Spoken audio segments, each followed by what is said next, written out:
माता अंजनी ने गोद में बैठा करके हनुमान जी से कहा था, हनुमान क्या तू मेरा बेटा हनुमान बनेगा? क्या तू वानर जाति का नाम रोशन करेगा? क्या तू रघुनाथ की सेवा करेगा? जब आने लगे तो माँ ने गोद में से उठा करके अंक में भर लिया। लाल कहां जा रहे हो?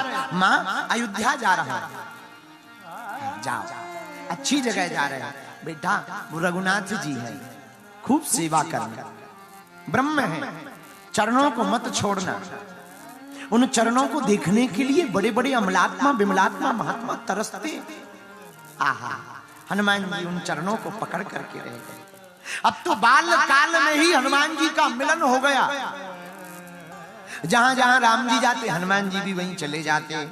हनुमान जी कभी फल ले आते, कभी काम कर देते, कुछ उठा करके ले आते, दे देते, उछल कूद करते रहते। पूरे भवन में आनंद है। रघुनाथ जी आगे आगे, हनुमान जी पीछे पीछे। कभी हनुमान जी आगे आगे रास्ता ठीक करते दिखाई पड़ते।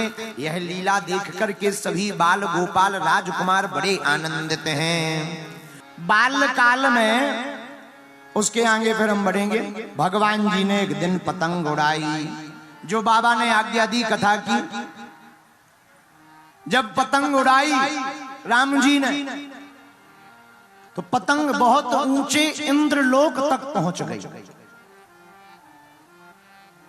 इंद्रलोक में पहुंची, लंबी गई तो इंद्रलोक में जयंत की पत्नी, उसने उस सुंदर सी पतंग को उड़ते हुए देखा।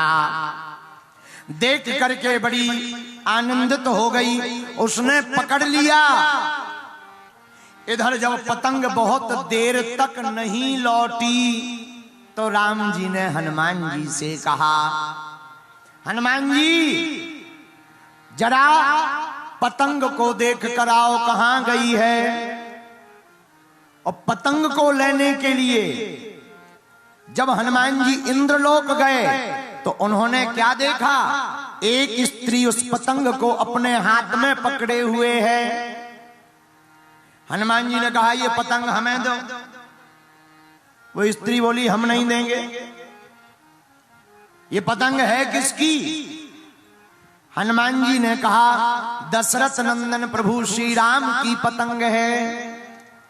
इतनी सुंदर पतंग को देखकर वह जयंत की पत्नी बड़ी मोहित हो गई।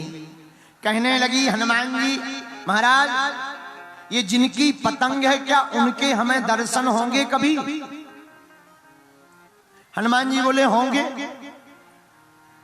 पर आपकी ये जो अभिलाषा है वो जल्दी पूरी होगी, हम आपको वचन देते हैं। लेकिन अभी हम पतंग लेने आए हैं, हमें पतंग वापस कर दीजिए।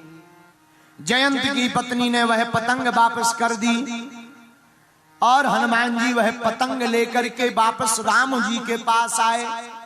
सारा वृतांत सुनाया और कहा कि हमने आपके कहने पर पतंग ढूंढने गए थे, वह जयंत की पत्नी ने रख रखी थी सरकार, हम इसे छुड़ा करके तो ले आए हैं, लेकिन आपके दर्शन की अभिलाषा कर रही है। लेकिन हनुमान जी के चरित्र से एक दो चीजें आपने आज सीखी होंगी। पूछो कौन सी? जोर से बोलो। एक, भक्ति से सब कुछ प्राप्त होता है। हाँ जी या ना जी? लेकिन भक्ति की शक्ति देने का काम किसका है? क्योंकि राम रसायन नारद जी एक बार अयोध्या गए, हनुमान जी सीताराम सीताराम कर रहे थे, पूज्य महाराज। तो मुस्कुराते हुए नारद जी बोले, आप एक बात बताओ हनुमान जी, आप बड़े भक्त हो या हम? आप सीताराम सीताराम करते रहते, हम भी दिन भर नारायण नारायण करते रहते, आप बड़े भक्त हो या हम? हनुमान जी मुस्कुराते हुए बोले कि आप विष्णु लोक जाकर भगवान से पूछो, उनके पास में एक रजिस्टर है, तो जो जिस लेवल का भक्त है उसी पेज नंबर पर नाम लिखा। नारद जी बोले, ये कोई बड़ी बात नहीं, हम तो जाते ही रहते हैं, देखाएंगे रजिस्टर में हमारा नाम कहां। तो विष्णु भगवान के लोक में नारद जी गए और मुस्कुराते हुए प्रणाम किया, महाराज हमने सुना आपके पास भक्तों का रजिस्टर है। विष्णु भगवान बोले, बिल्कुल है। जरा हमें दिखाओ। सो दे दिया विष्णु भगवान ने, लो। जैसे ही पलटा, सोई पहले पेज पे नारद जी का नाम। नारद जी मन ही मन फूले नहीं समाये, जय हो। लेकिन पूरा रजिस्टर छान मारा, हनुमान जी का कहीं नाम ही नहीं मिला। तो वापस जब अयोध्या आए तो हनुमान जी बोले नारद जी से, क्यों गए थे रजिस्टर देखने? बोले देखा, लेकिन एक गड़बड़ी हो गई हनुमान जी। हनुमान जी बोले क्या? बोले रजिस्टर में हमारा नाम तो फर्स्ट पेज पे, आपका तो है ही नहीं। कहीं आप ब्लैक लिस्ट में तो नहीं डाली? ब्लैक लिस्ट में तो नहीं है। तो हनुमान जी बोले आपने रजिस्टर तो देखा, पर डायरी देखी? एक छोटी डायरी भी है भगवान के पास। नारद जी बोले हमने डायरी नहीं देखी। हनुमान जी बोले डायरी देख आओ। अब नारद जी फिर विष्णु भगवान के पास आए, महाराज हमने सुना एक रजिस्टर है भक्तों के नाम का, एक डायरी भी है। विष्णु भगवान बोले बिल्कुल, ये लो छोटी सी डायरी। और जैसे ही डायरी का पहला पेज खोला, सो हनुमान जी का नाम मिला। उसमें कहीं नारद जी का नाम नहीं।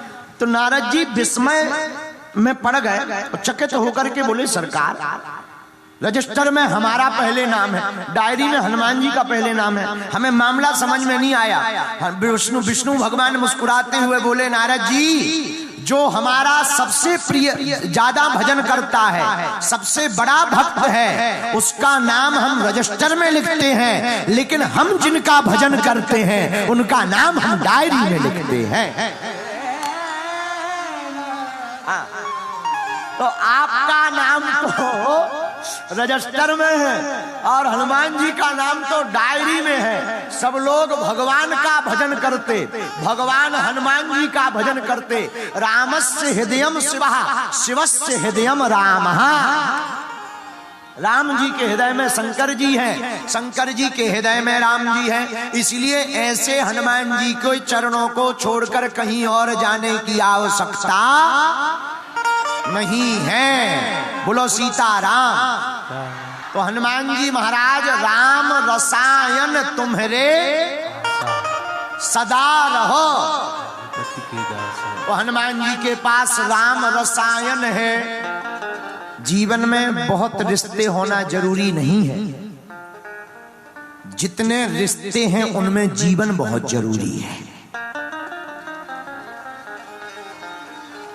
हम लोग रिश्ते और संबंध तो बहुत बना लेते, लेकिन उनमें जीवन नहीं है।